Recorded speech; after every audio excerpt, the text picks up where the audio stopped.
আচ্ছা, আপনাকে যদি একটা প্রশ্ন করা হয় ভারতের সব থেকে ধনী ব্যক্তিকে, আপনি হয়তো অনায়াসে বলে দেবেন মুকেশ আম্বানির কথা।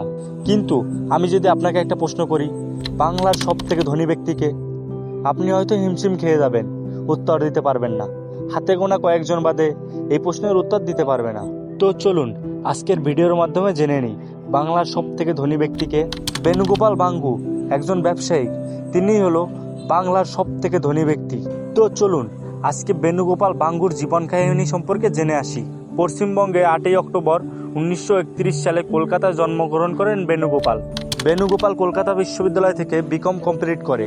বেণুগোপালের আদি নিবাস রাজস্থানে। বেণুগোপালের বাবা মুঙ্গিরাম বাঙ্গু 19 শতকের প্রথম দিক দিয়ে কলকাতায় আসেন। কলকাতায় এসে তিনি সর্বপ্রথম পাটের ব্যবসা শুরু করেন। পরবর্তীতে সে পাটের পাশাপাশি চা, তুলা ও কাগজের ব্যবসা শুরু করেন।